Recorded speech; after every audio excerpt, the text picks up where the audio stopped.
All right, welcome in everyone. Farzine Vasugian here with you for another bonus edition of the Chiefs Zone podcast. Obviously, a very busy week. We've had some former Chiefs coming into the podcast, and we got another one for you. Very excited for this one.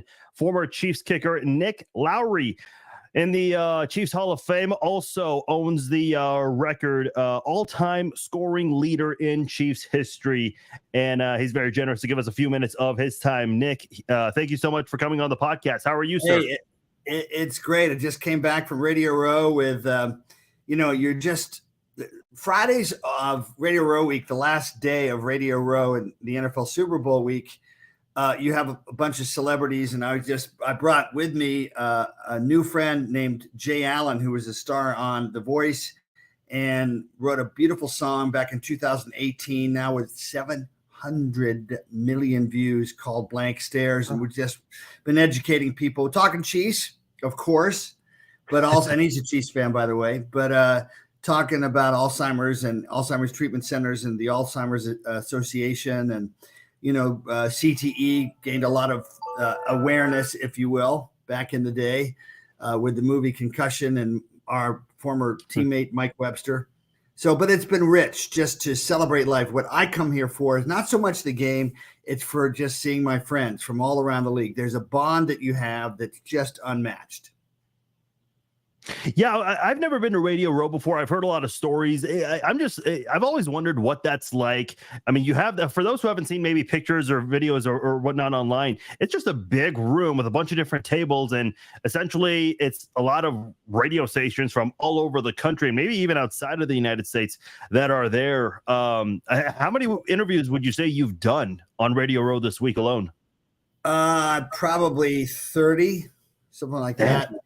And now with podcasts like yours, you see all sorts of different types of technologies, all the way from the high end on a big stage, where I did Moving the Chain with Pat Kerwin and Jim Miller on the NFL Sirius Satellite XM channel, all the way down to, my friend Michael Coleman, who used to be the CBS KCTV5 sports anchor and now is in Tyler, Texas, and he's holding by himself. He's holding his camera and interviewing me and all sorts of things in between. But it is its own phenomenon. As Jay Allen told me, he knows Nashville on the CMA Awards. He said, this is kind of like the CMA Awards on steroids. It's just incredible. All the people. I ran into Stephen A. Smith. He's taller than I thought, by the way.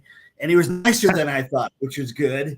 And a bunch of really interesting folks. But I just have to keep pinching myself, that the Chiefs are in their fourth Super Bowl in 5 years. And if it's a big if, because we got to play like we haven't earned anything. If we play that way and we win, we got ourselves a dynasty that, will go down in NFL history where it should be, and hopefully continues to be that dynasty for years to come.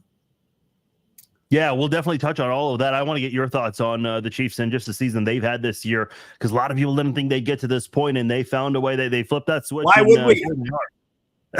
We had that terrible game against the Raiders, 2 straight turnovers and about 8 seconds apart, and then losing a game we could have won against Buffalo, and just struggling and not seeming to address the pass catching drops, and our defense began to just assert itself, especially in the second half. And then Rashee Rice started to assert himself with 5 and 6 and 7 and 8 catches and breaking off routes. And what I started to say this week, really, it's so clear to me, is Travis Kelce may be physically gifted, amazing in so many ways, but it's his ability to read the defense and know, based on how he's being covered, where there's going to be an open spot and get there precisely the time when the ball gets there. And Rashee Rice has started to do that too. He's starting to ad lib. And that is so huge, because when we get the running game going with Isaiah Pacheco and we keep the other team off the field with a few important catches from MVS, who's really turned things around, thank God. And of course, Rashee Rice, then suddenly Travis Kelce, you can't keep triple teaming Travis if there's a threat out there. So, we'll see. A lot of talk, but in the end, you got to play when it matters. Yeah, we'll get into more of that. Before we do, you got a lot of things going on outside of football. First off, you got a book coming out. later this spring, if I'm not mistaken. Talk about that. What's the title of it? How can people find it when it comes out, and when does it come out? By the way, you've got a little bit of a Patrick Mahomes voice too. Just saying. I've been told that a time or two. Yeah, it's the book is called "Naked and Alone with 80,000 People," and it's a way of conveying what it's like as an NFL kicker. You're completely on an island. You're running out there. One voice is saying, "Holy Toledo, this is the scariest thing. What are you doing? Why did you choose this life?" But your training and your discipline transcends that, and you stay focused and you get it done. And I just love the lessons that I gave myself a chance to learn by getting back up 11 times after being cut 11 times. And the 12th time, which is a great biblical number, proved to be the good one. Played 18 years, broke all of Jan Stenerud's records. And so that focus on how does our brain work? How do we deal with moments of truth? How do we surround ourselves with mentors that really help us make the better choices, that remind us, one of my favorite words, to refresh the mind, what really matters? Because when we get tired, we can find ourselves making, mistakes because we just are too darn tired. We just aren't thinking straight. So keeping your mind fresh, and of course, finding a purpose that's bigger than you. When I see Harrison Butker, I see somebody who's got a deep faith. And when I see Patrick Mahomes, he certainly has a deep faith, and just playing for something bigger than you. Travis Kelce does it. Most of the players, understand this is a tremendous stage from which to do a lot of healing and a lot of educating and a lot of pointing that spotlight that normally I'll have a little fun here. There's this little light here to help point that light instead of at us, to point it maybe somewhere where it needs to go, for the homeless, for kids with cancer, you name it. You're also involved with the Alzheimer's Treatment Centers of America. Talk about that. What made you want to get into that, and how can people learn more or get involved if they want to? Thank you. Well, my brother Chris was diagnosed with adult onset Alzheimer's about 5 years ago, and we moved him to Arizona. And I kind of took care of him as best I could. We had him in a home. He did at first stay at my house part-time, but then he really needed to be in a senior home, and then in a recovery home. And he made progress. We got him to Banner to the Alzheimer's Institute, and he took some pharmaceuticals. He took balancing, which really helped awaken his brain, just physical efforts in terms of rehab and balancing, and then memory care. And he improved his score very significantly, but then he got cancer, prostate cancer, and it was in the middle of COVID, and it just made things too complicated.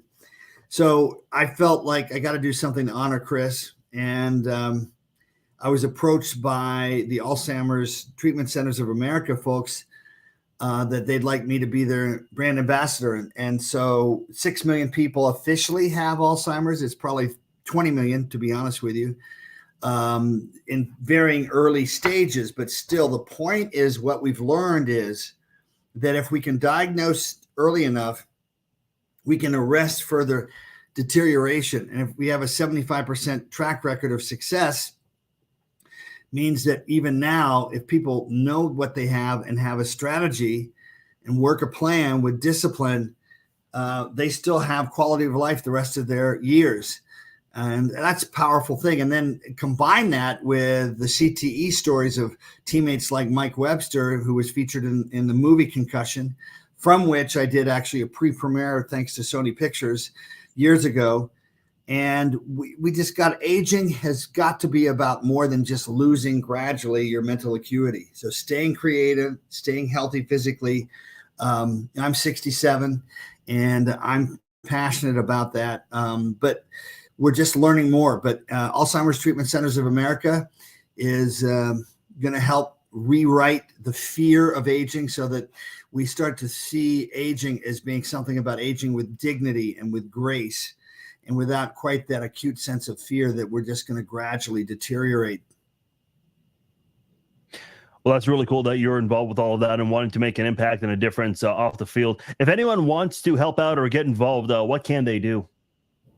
Well, if you can go to the website, ATCA, Alzheimer's Treatment Centers of America, or Alzheimer's Treatment Centers of America.com, and just let us know you're not alone. If you got a loved one, everybody on Radio Row today had someone in their very close family or friends that has had or does have Alzheimer's. Everyone. And so, that says a lot. But don't feel like you're alone. Come back, get in touch with us. Let's see what we can do to help you out. And our vision is we'll have 1,000 of these centers in the next 5 years to rewrite the notion of aging into something much more full of promise. And imagine using all those memories and all of those mistakes and all of those lessons and all of those incredibly great choices to be the elder, right till the end, with great advice, to have the elders of our culture share their wisdom. That's pretty profound. That can change the world. So there you have it. If you guys want to get involved, definitely do so and help out. And like you said, this is something that a lot of people, everyone knows someone with this in their families. So that definitely is a big deal. So that's good that you're doing all of that off the field. Getting back to football and talking about that, because you already talked about it. It was kind of an up and down year, but man, Nick, for a long time, I was listening to a lot of people in the national media because there was a lot of doom and gloom locally. And you said, there are reasons for that. But I'm listening to a lot of people outside of Kansas City, like Pat McAfee and Colin Cowherd. And a lot of people keep talking about how the Chiefs, Rich Eisen, flipping the switch. And we're all just waiting. We're waiting for that to happen. And it took a very long time, but they finally got it going. They're on a 5-game winning streak right now. What do you think? What difference are you seeing in this offense right now? Okay, I'm going to say a very unfootball-like thing. That I think there were some growing pains with the Taylor Swift thing. That just a small part of it, but it was something that took a while to get comfortable because Travis has just exploded lately, right? And I like to think that Jason Kelsey in the suite there helps Travis stay focused even more so on the game. Not that he's trying not to focus. He's one of the greatest players in the history of the game by any standard, but that didn't hurt. And then flipping the switch, which is, gosh, we've been to the AFC Championship game 6 years in a row. We've been to the Super Bowl, 3 times, now 4. And everybody's had a target on the back and the front of the Chiefs for a long time. So maybe, just maybe, there's a little bit of that. It really matters when we know when it really matters, because that's exactly what's happened. I was there in that 23 below game against Miami and Kansas City, and I had a suite. I was in the El Bandito Yankee suite, then in the Evergy suite in the second half. But right before the game, I went down for 30 minutes with everybody that's never seen so much camaraderie in the stands. Even the Miami fans, it's like, we may die here because it is 23 below, but we're doing it together. And that team switched. I mean, they 26-7 against Miami, 4 field goals by Harrison, which is what I think he's going to do on Sunday. And then that miraculous game at Buffalo where, Buffalo fans were like, it's our turn. You know what? It ain't your turn till it's your turn. Yogi Berra, it ain't over till it's over. And we just earned it. That is what's happened. We flipped the switch to, hey, it's time to show what we're made of. And then, of course, everybody pretty much, not everybody, but 90% of everybody were picking the Baltimore Ravens in Baltimore. And our defense was incredible. Our offense did what it had to do. And here we are again. So, I put my eggs in one basket, which is 4 Super Bowl experiences, the 4th for Patrick versus the 1st for Brock Purdy. And while Brock is a very good quarterback, my friend Dan Minucci coached him, backup quarterback with Buffalo briefly, and coached Brock Purdy from the age of about 10 all through into college. And he is an outstanding guy, doesn't make mistakes, has a lot of poise. But it is different playing in your first one versus your 4th one. And I think it helps.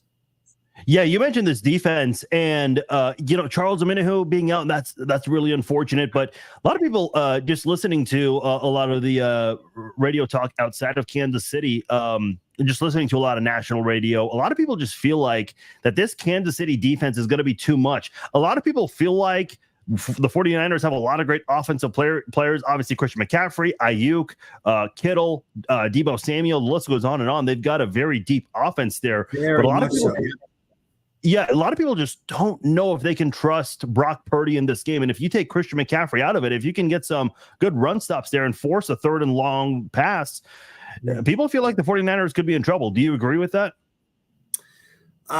Again, we have to do it.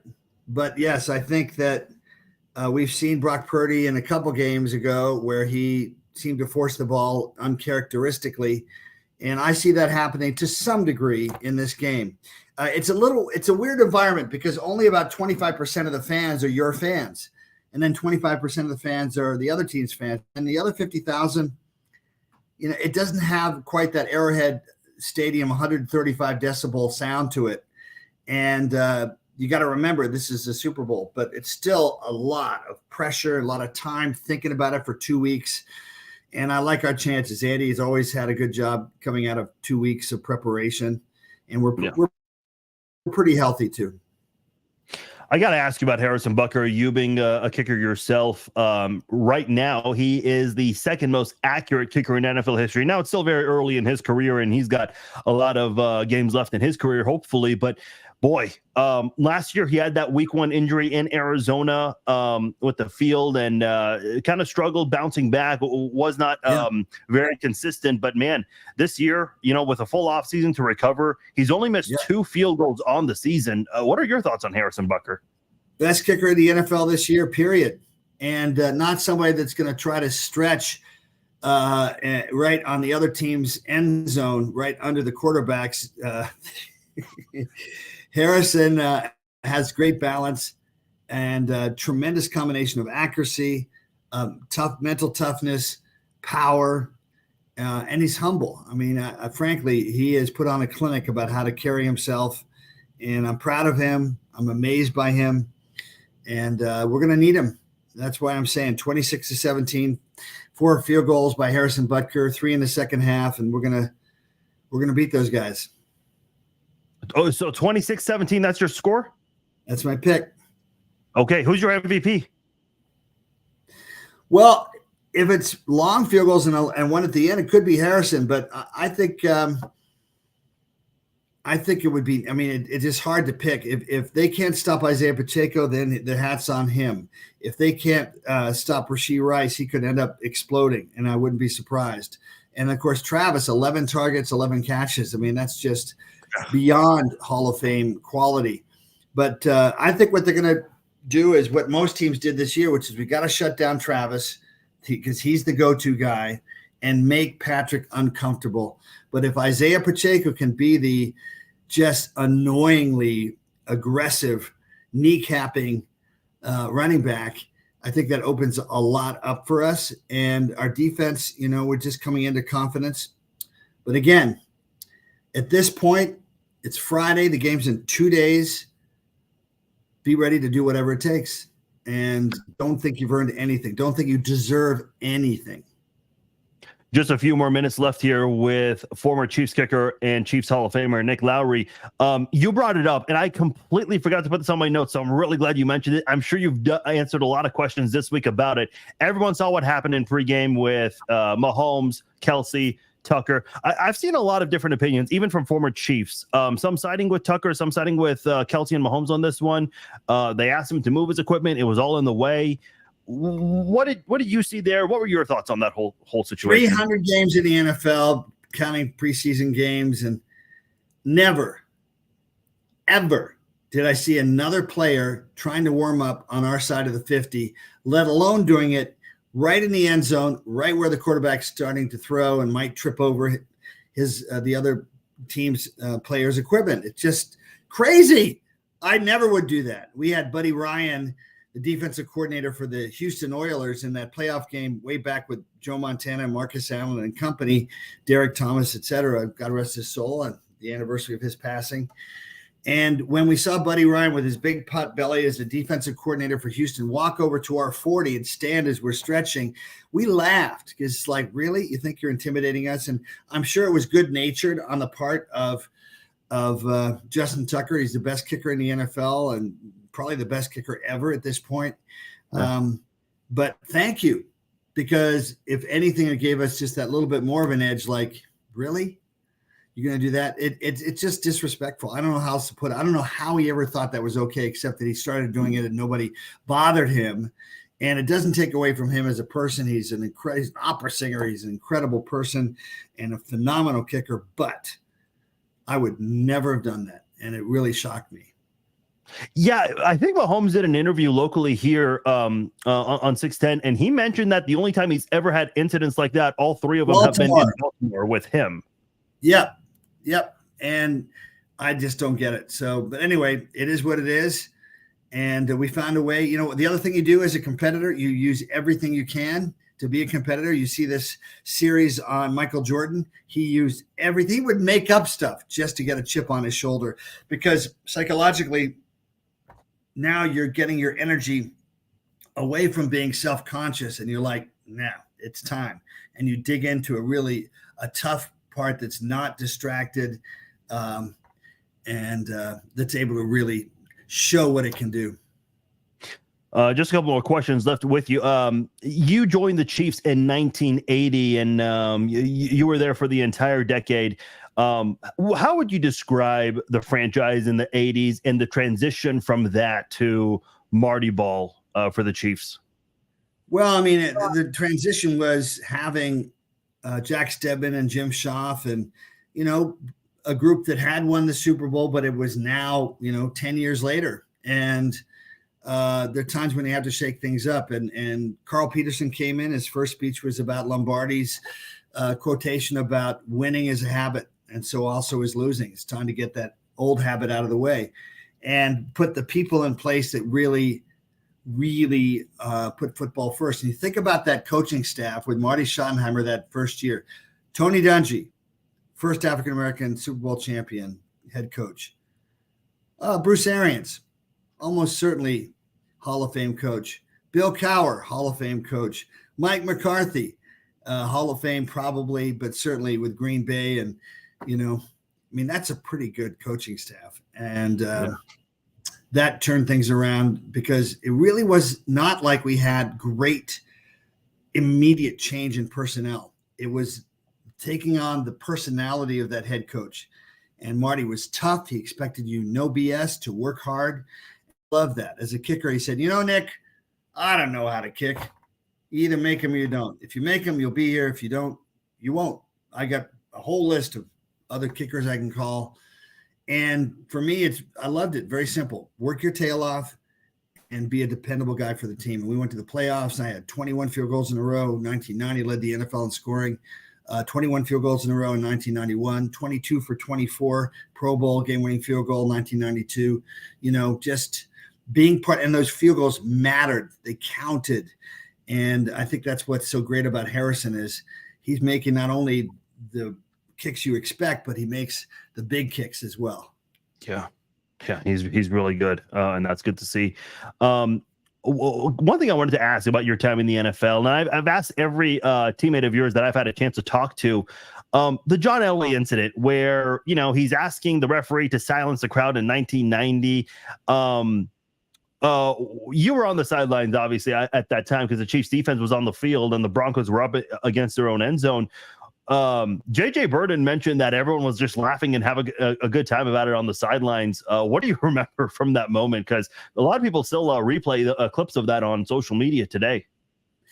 Well, it's such a whiny thing to do. The reality is true that if you're a quarterback from the opposing team and you're inside your own 15-yard line, it is hard to hear, especially in Arrowhead. And then you throw in Derek Thomas, who seemed to, on a regular basis, especially with Elway, strip the ball from him, recover the fumble, and often in the end zone. That is scary. And I think John had one too many of those. So, how can you tell the fans to quiet down? I mean, really? That doesn't happen anymore. That's for sure. That is for damn sure. Last question I wanted to ask you. This just came out an hour ago. A lot of football fans have been complaining about the streaming services. Like you mentioned the Miami game, that was exclusively on Peacock. And it just came out about an hour ago that Amazon Prime will get a playoff game exclusively to stream next year. And Roger Goodell did say that during his time that a Super Bowl will not go to a streaming service, but I don't know if a lot of people are buying that. People just feel like we're moving more and more towards that level. What are your thoughts when you hear about these kinds of things? Well, it's hard to get in the way of, I'm not sure if we can call it progress, but certainly technological progress. People whined about it on Peacock, but you still had, what was it, like 27 million people, which was a record, streaming that playoff game. But you know, the NFL's charging, I think it's 7 million plus per 30-second ad. Is that what it is?